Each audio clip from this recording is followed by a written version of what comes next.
Today we will learn about an important principle of Indian foreign policy, that is Panch Shield. Panch here means five and Shield means virtues. So these five virtues or five principles that guides the Indian foreign policy. This is the official document of Ministry of External Affairs, as we can see over here. So what is Panch Shield? The Panch Shield agreement refers to the five principles of peaceful coexistence that guide relations between two sovereign countries, for example China as well as India, उनके बीच में किस तरह के relation होंगे, किस तरह से वो अपने रिलेशन को गाइड करेंगे, किन प्रिंसिपल पर बेस्ड होंगे उनके रिलेशन, उसको पंचशील एग्रीमेंट कहा गया. Here are those five principles written over here. We will read that one by one. First is mutual respect for each other's territorial integrity and sovereignty. दोनों एक दूसरे की टेरिटरी का रिस्पेक्ट करेंगे. फॉर एग्जाम्पल हम जो है एक दूसरे की टेरिटरी को क्लेम नहीं करेंगे या उसको जो है इन्वेड नहीं करेंगे. सेकंड है म्यूचुअल नॉन एग्रेशन, मतलब एक दूसरे पर कोई आक्रमण नहीं करेंगे. Third one is mutual non interference, एक दूसरे के अफेयर्स में हम कोई इंटरफेयर नहीं करेंगे, दूसरी कंट्रीज की सोवरेनिटी को हम रिस्पेक्ट करेंगे.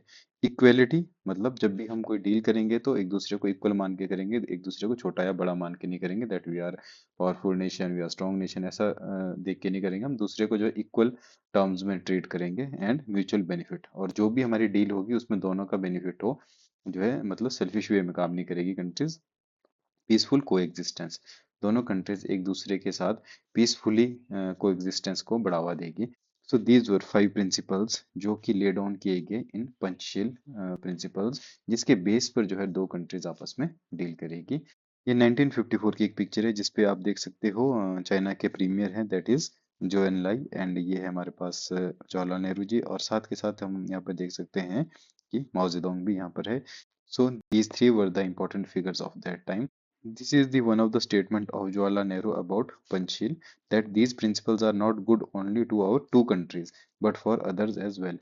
कहने का मतलब है कि जो ये प्रिंसिपल्स है, बेसिक प्रिंसिपल्स है, this was not only with China as well as India, मतलब इंडिया जिनके साथ भी डील करेगा इन प्रिंसिपल के बेस पे ही करेगा, जो भी अपने नेबरिंग कंट्रीज है इन्हीं के बेस पे. बाद में हम देख सकते हैं कि गुजरात डॉक्ट्रिन भी आई, जो स्पेशली जो है स्मॉल या छोटी नेबरिंग कंट्रीज को किस तरह से इंडिया ट्रीट करेगा उसके रिस्पेक्ट में ही आई. ये पिक्चर है एक डिनर की जो कि जवाहरलाल नेहरू जी ने अरेंज कराई थी, that time prime minister, in respect of Zhou Enlai, जब वो इंडिया आए थे, that was Chinese premier at that time. This is also one of the important pic जिसमें हम जो इन लाई को देख सकते हैं, राजेंद्र प्रसाद जी को देख सकते हैं, और यहाँ पे देख सकते हैं एस राधा कृष्णन जी हैं, और ये जवाहरलाल नेहरू जी हैं. ये 1954 की ही पिक्चर है जब ये इंडिया आए थे जो इन लाई. बाद के भी जो प्राइम मिनिस्टर हुए, स्पेशली जो कांग्रेस टाइम में, उन्होंने तो इसको कैरी फॉरवर्ड किया ही पॉलिसी को, पंचशील की पॉलिसी को. बट यहाँ हम देख सकते हैं कि अटल बिहारी वाजपेयी जी की स्टेटमेंट है 2003 की, one can not wish away the fact that before good neighbour can truly fraternise with each other they must first mend their fences. मतलब हमें रिलेशन हमारे तभी अच्छे होंगे जब एक बार हम अपने बॉर्डर इश्यूज को सॉल्व करेंगे, और बॉर्डर इशू को सॉल्व करने के लिए उन्होंने भी पंचशील प्रिंसिपल्स पर ही जोर दिया, जिसमें म्यूचुअल कोएग्जिस्टेंस की बात की गई और एक दूसरे की टेरिटोरियल इंटीग्रिटी को रिस्पेक्ट करने की बात की गई. So these are the principles that are still guiding the Indian foreign policy, or how India behave or how India deal with the other countries, especially with our neighbors.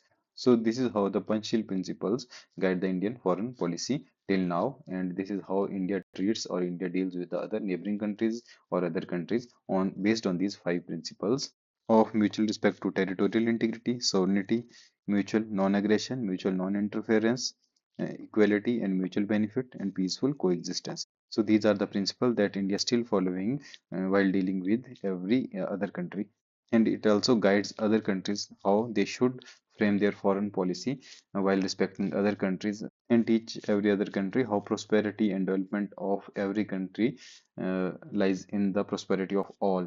And you cannot live in isolation in the globalized world. You have to respect every other country so that everyone lives in peace, because if there is chaos going on in any part of the world, that affect each and every country in today's world. As we can see today, like there is a conflict going on in Middle East, and that is also affecting the India and other countries of the world.